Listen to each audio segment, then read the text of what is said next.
Hello friends, welcome to my channel. આજે આપણે બનાવીશું મેથીના ગોટા.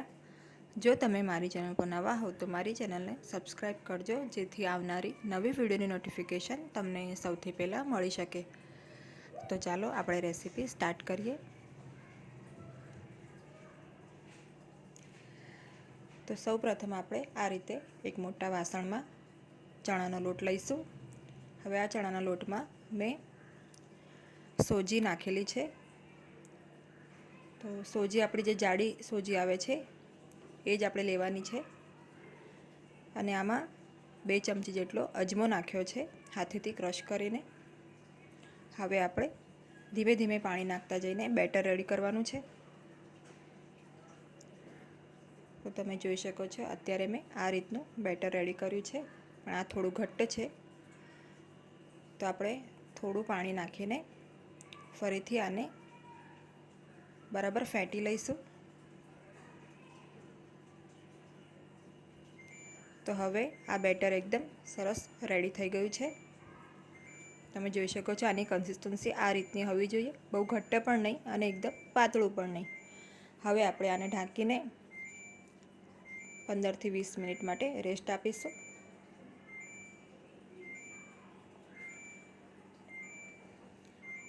તો આપણે જ્યારે આને મૂકીશું ઢાંકીને, ત્યારે જે અંદર આપણે સોજી નાખી છે એ પણ સરસ ફૂલી જશે અને બેસન પણ સરસ રીતે સેટ થઈ જશે. હવે આપણે 25 થી 30 મિનિટ થઈ ગઈ છે, ત્યારબાદ જોઈ લઈએ. તો આપણું બેસન પણ સરસ સેટ થઈ ગયું છે. તમારે 5 મિનિટ માટે આને ફેંટી લેવાનું અને એક જ ડાયરેક્શનમાં એને ફેટવાનું. ત્યારબાદ આપણે એમાં સ્વાદ પ્રમાણે મીઠું નાખીશું. અહીંયા મેં ખાંડ લીધી છે એ નાખીશું. હવે આ અધકચરા વાટેલા મરી અને આખા ધાણા છે એ નાખીશું.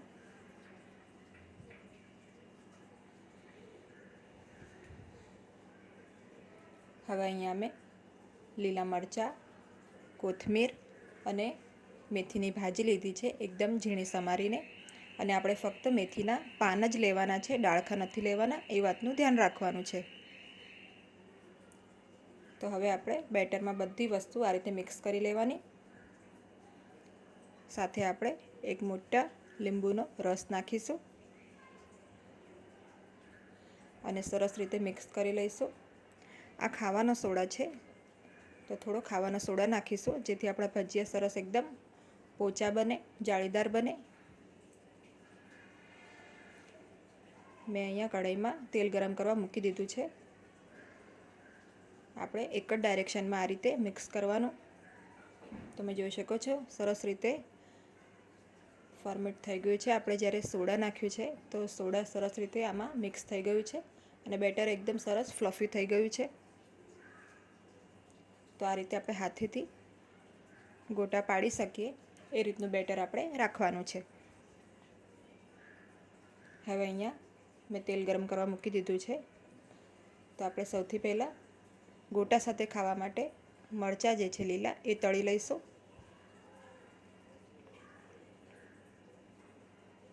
તો હવે આપણા અહીંયા મરચાં રેડી થઈ ગયા છે, તળાઈ ગયા છે. મરચાં તળીને એની પર થોડું આપણે સોલ્ટ નાખી દેવાનું. હવે આપણે આ જ તેલમાં ગોટા બનાવીશું.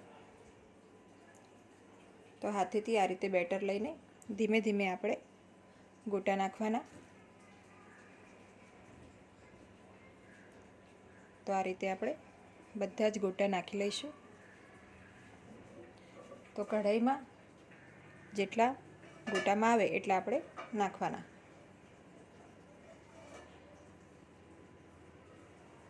હવે 1 મિનિટ પછી જ આપણે આ રીતે ચમચીની મદદથી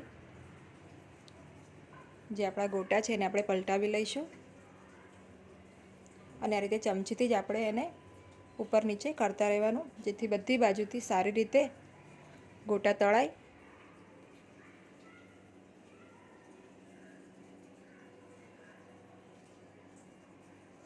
અને આપણે આ ગોટાને ખૂબ વધારે ગોલ્ડન બ્રાઉન નથી કરવાના, ફક્ત થોડા ગોલ્ડન રંગના થાય એટલે આપણે આને કાઢી લેવાના.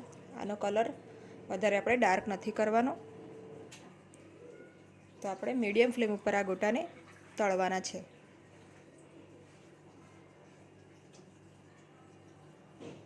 હવે તમે જોઈ શકો છો ગોટાનો સરસ કલર પણ આવી ગયો છે. આ રીતે ફક્ત ગોલ્ડન રંગના થાય એટલે આપણે આને કાઢી લઈશું. તો આપણે ગોટાની એક બેચ તળાઈને રેડી છે. તો આ રીતે તેલ નિતાર્યા પછી આપણે એને પ્લેટમાં કાઢી લઈશું.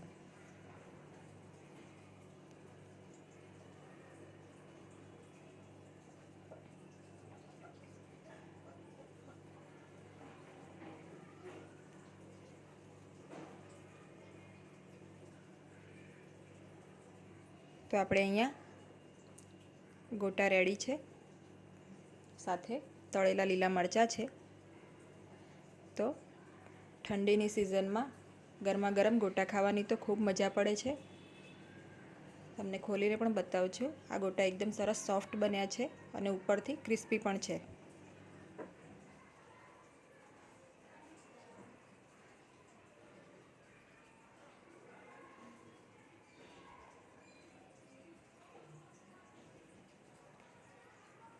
તો આવા ટેસ્ટી ગોટા એક વખત તમે જરૂર ટ્રાય કરજો.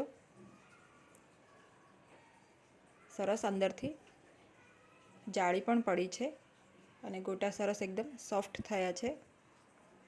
તો આ રેસીપી તમે એક વખત જરૂરથી ટ્રાય કરજો. જો વિડીયો તમને ગમ્યો હોય તો એને લાઈક અને શેર કરજો અને મારી ચેનલને સબસ્ક્રાઈબ કરજો. Thanks for watching.